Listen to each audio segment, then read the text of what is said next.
Sankara, can you hear us? Yeah. Okay, so Marwa is joining us.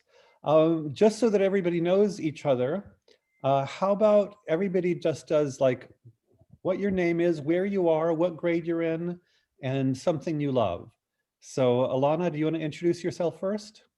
Sure. Hi, my name is Alana. I'm in third grade, and something I love is reading. Terrific. Go Sankara. Hello, my name is Sankara, and I'm in year 4, and I like maths. Terrific, thank you. Go Marwa. My name is Marwa. I'm 7 years old, grade 3, and I like soccer. Fabulous, fabulous. So Sankara, before you got on, I let Marwa know we're going to do something difficult. So last week, it was just Sankara, and we tried to understand this paragraph. It's a very difficult paragraph, and I don't know that we figured it out last week, but maybe with 3 of you working together, we can make progress. Do you want to read it out loud for us, Alana? Sure. Direct communication between minds is impossible, not only physically, but physiologically. Communication can be achieved only in a roundabout way. Thought must pass first through meanings and then through words. Okay. Would anyone say this is easy to understand? Okay, actually something that I like to do with the really, really difficult things is look at a scale of 1 to 10. So 10 would be, you understand this perfectly, you understand every word, every sentence, you know what the author was thinking. 10 is absolutely perfect understanding. 1 is you have no idea what language it's in, maybe it's in Polish or Mandarin, you're really not sure. I bet you all know this is in English, so probably none of you are at a 1. And I bet none of you are quite at a 10. So maybe let's start with Sankara this time. Between 1 and 10, how well would you say you understand this? 2. 2? So you know it's English, but not a whole lot beyond that, maybe. Okay, Yeah. cool. How about you, Alana? Maybe a 2 or 3. A 2 or a 3? She's brave. Go Marwa. How well do you think you understand it? 5 or 4. 5 or 4? Wow. Well, since you understand the most, do you want to kind of give us what you think it's saying, Marwa? Okay. And Sankara, do you remember this from last week? Yeah. Okay. So one way that I like to do things, I often, if I don't understand something, I break it apart into little pieces, because this has 3 sentences and every one of them's complicated. And the first one has 2 clauses. So I describe the comma as breaking that first sentence into 2 clauses. So let's just start with the first clause. Direct communication between minds is impossible. What is the author saying there? Go, Alana. I'm not entirely sure about this, but it sounds like basically communication, like mind reading or something like that, between minds without actually having to say is impossible. Okay, so you're thinking there's some people that believe we can read minds directly.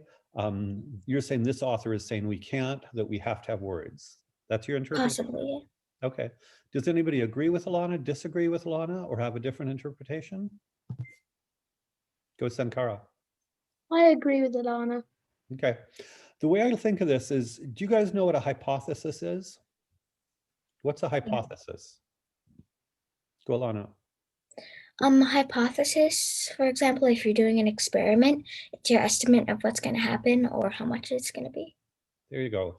So I would say you have an interpretive hypothesis for that first clause. That is, you have a kind of speculation, a sort of guess about what that sentence might mean. And I think of us kind of going through this to see if your hypothesis is correct.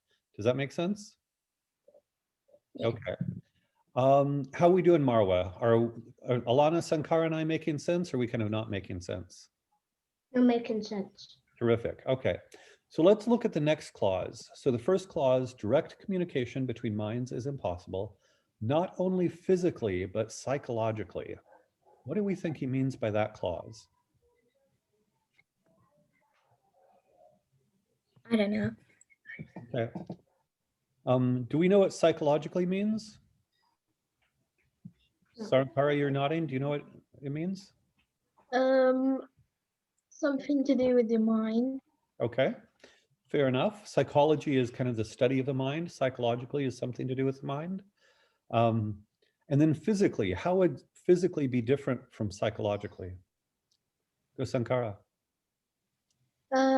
Physically something that you can touch or something. Okay, so direct communication between minds is impossible, not only physically, but psychologically. So just based on what you said, Sankara, I'll give you my interpretive hypothesis. Direct communications with the mind, my mind is not touching Alana's mind, or it's not touching Sankara's mind, it's not touching Marwa's mind. Does that make sense? So we don't have kind of direct physical connection between minds. Maybe if we like had a cord, you know how computers, you hook up computers with cords? Maybe if we had like a cord that plugged into my brain and then it plugged into your brains, then we'd have direct communication of minds physically. Does that seem crazy or does that make sense? It it makes a little bit of sense, but it also sounds kind of crazy. Yeah, That's what I thought. Go ahead, Marwa. What were you going to say? the same that Alana said. Okay. There are people who are doing technology where the brain connects like to, like with people who've lost a hand, they have technology to connect your brain with your missing hand. And so your brain can actually control missing hand. So they're actually doing things like cables to the brain so that like people who've lost a hand can move their artificial hand. So it is a little bit crazy, but it's also something that's kind of happening. But let's go to the next sentence and see if we can make sense of that. Communication is to be achieved only in a roundabout way. What might that mean? Go Sankara. It means like somebody has to say something and it has to return like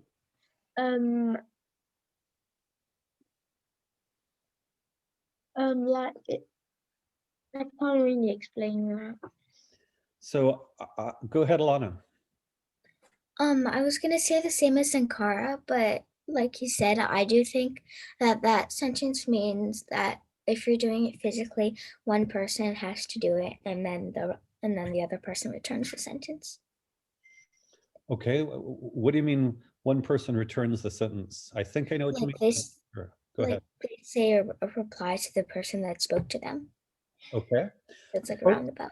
What both Alana and Sankara are saying, what makes me want to go to the third sentence, because it sounds like you're already kind of thinking about the third sentence, if I'm right. So the third sentence, thought must pass first through meanings and then through words. What do you guys interpret that to mean?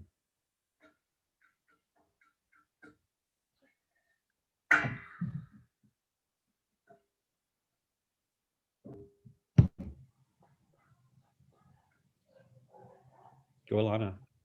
Maybe you either mean to do something before you actually say it, or maybe you have to think about your words before you say it. Okay. So so that's a great hypothesis.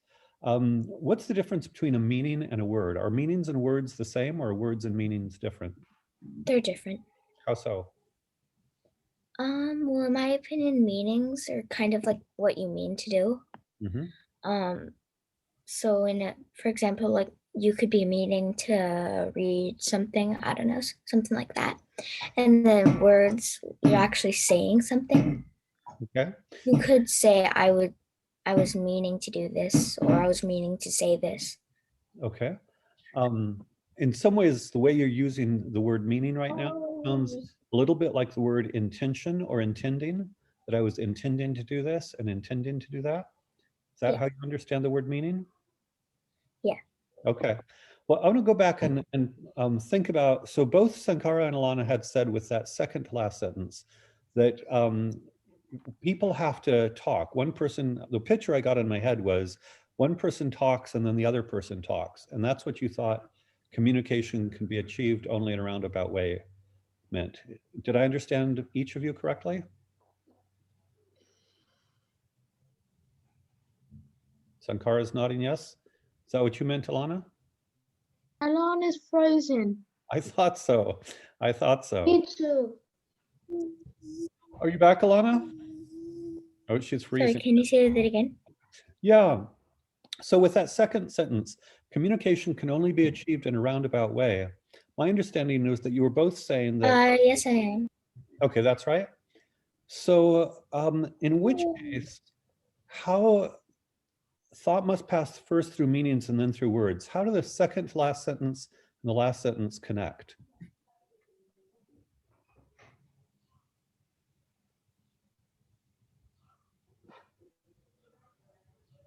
Do you have something? Does any?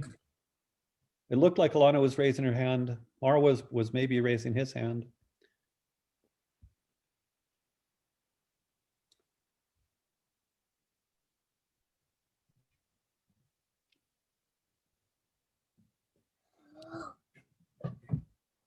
I just got kicked out, so I don't know what's going on. Okay, yeah, you froze for a minute. I was asking about the second and third sentences. The picture I had in my head was that you and Sankara was saying the second sentence was that people had to use words to communicate with each other. And then I think, Alana, you were saying something about there's a little bit of a difference between the meaning and the words. Did I get that correct? Yeah. And so maybe let's try the whole thing and see if we have any idea what it's saying. I'll read it this time. Direct communication between minds is impossible, not only physically, but psychologically. Communication can be achieved only in a roundabout way. Thought must pass first through meanings and then through words. Do I have any idea what that means?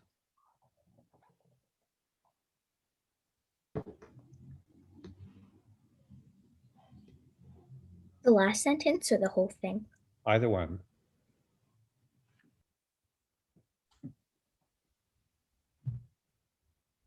I think so. I don't know.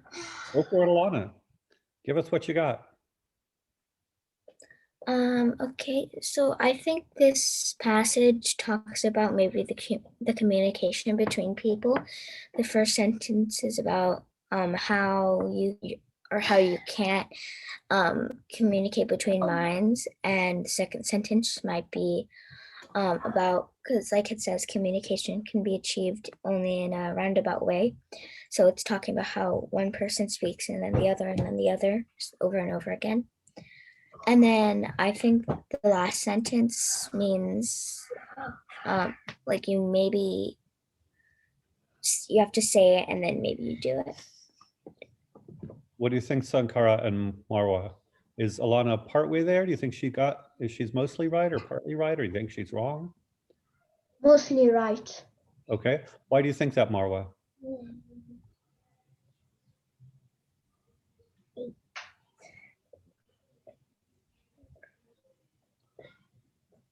Well, it's okay. I'm running out of time because I have another call up. So quickly, let's go around and say one thing that you liked or were frustrated about. So Marwa, what did you like about this conversation, or what were you frustrated by? I like the whole thing. Fabulous, love it. How about you, Sankara? I didn't like that we still that I still don't really understand what this means, but I like the way it was like problem solving. Excellent. How about you, Alana? What was kind of frustrating today was that I didn't get it fully, and this was really hard. And then one thing I liked today, one, I was finally on because I missed it the last few weeks, and two, I just thought it was really fun.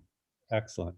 Well, thank you all three for working hard. I know this is really hard work, but I like to work our brains hard. I like to make your brains think hard. Is that okay? Yes. All right. Thanks to all of you, and I will see you again next week, hopefully. Have a great week, you guys. Bye-bye. Excuse me. Excuse me. Yes.